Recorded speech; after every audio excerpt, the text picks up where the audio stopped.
গহপুৰত ভয়ংকৰ পথ দুৰ্ঘটনা থিতাতে নিহত হল সুমি প্ৰধান নামৰ এগৰাকী যুৱতী। গহপুৰ বৰিগাঁৱৰ 15 নং ৰাষ্ট্ৰীয় ঘাইপথত পুৱা সংঘটিত হল এক ভয়ংকৰ পথ দুৰ্ঘটনা। থিতাতে নিহত গহপুৰৰ সুমি প্ৰধান নামৰ এগৰাকী যুৱতী। তুতুমণি নাথ নামৰ এগৰাকী যুৱতী গুৰুতৰভাৱে আহত হয়। জানিব পৰা মতে দুয়ো এখন স্কুটিৰে গহপুৰ অভিমুখে আহি থকা অৱস্থাত অৰুণাচল দিশৰ পৰা তীব্ৰ বেগেৰে অহা এখন কলা ৰঙৰ স্কৰ্পিঅ' বাহনে পিছফালৰ পৰা মহতিয়াই নিয়ে দুয়োগৰাকী যুৱতীক। ঘটনাস্থলীৰ পৰা লখিমপুৰ দিশে স্কৰ্পিঅ' বাহনখন পলায়ন কৰা বুলি জানিব পৰা গৈছে। ইতিমধ্যে ঘটনাস্থলীত গহপুৰ আৰক্ষী উপস্থিত হৈ তদন্ত আৰম্ভ কৰিছে। জানিব পৰা মতে নিহত সুমি প্ৰধান গহপুৰৰ এখন ফাৰ্মাচীত কৰ্মৰত আছিল আৰু অহা 11 মে তাৰিখে বিবাহপাশত আবদ্ধ হোৱাৰ কথা আছিল। ঘটনাটোৱে এতিয়া সমগ্ৰ গহপুৰতে এক শোকৰ ছাঁ পেলাইছে।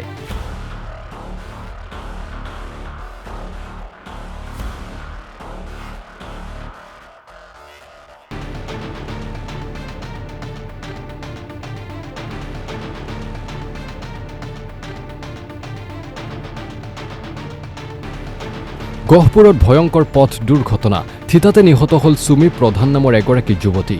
গহপুৰ বৰিগাঁৱৰ 15 নং ৰাষ্ট্ৰীয় ঘাইপথত পুৱা সংঘটিত হল এক ভয়ংকৰ পথ দুৰ্ঘটনা।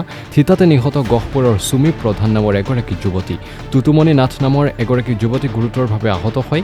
জানিব পৰা মতে দুয়ো এখন স্কুটিৰে গহপুৰ অভিমুখে আহি থকা অৱস্থাত অৰুণাচল দিশৰ পৰা তীব্ৰ বেগেৰে অহা এখন কলা ৰঙৰ স্কৰ্পিঅ' বাহনে পিছফালৰ পৰা মহতিয়াই নিয়ে দুয়োগৰাকী যুৱতীক।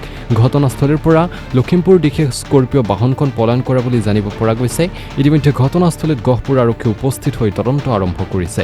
জানিব পৰা মতে নিহত সুমি প্ৰধান গহপুৰৰ এখন ফাৰ্মাচীত কৰ্মৰত আছিল আৰু অহা 11 মে তাৰিখে বিবাহপাশত আবদ্ধ হোৱাৰ কথা আছিল। ঘটনাটোৱে এতিয়া সমগ্ৰ গহপুৰতে এক শোকৰ ছাঁ পেলাইছে।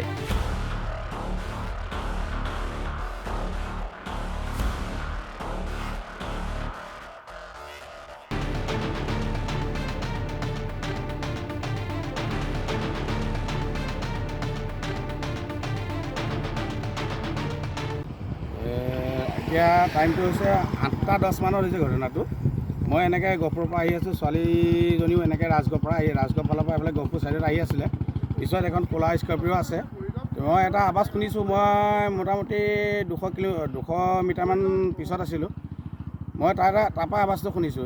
মোৰ আগতে অলপমান মানুহ আছিলে। তাৰপৰা আৱাজটো শুনি মই স্পীডত আহি দেখিছোঁ দুজনী ছোৱালী খুন্দিয়াই গাড়ীখন গুচি গৈছে। ক'লা ৰঙৰ স্কৰ্পিঅ' আছে, গাড়ীখন লখিমপুৰ ছাইডে খুন্দিয়াই পেলাই গুচি গৈছে।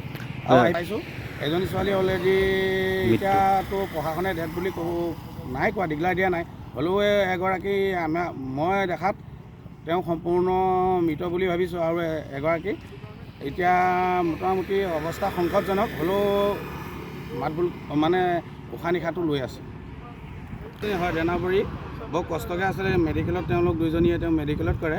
মেডিকেলত কৰি ঘৰখন বহুত কষ্টকৈ চলাই আছিলে। কিন্তু এতিয়া তেওঁলোকৰ এই কথাটোৰ পৰা মানে ঘৰখন একেবাৰে সম্পূৰ্ণ শেষ হৈ যোৱা নিচিনা হৈছে আৰু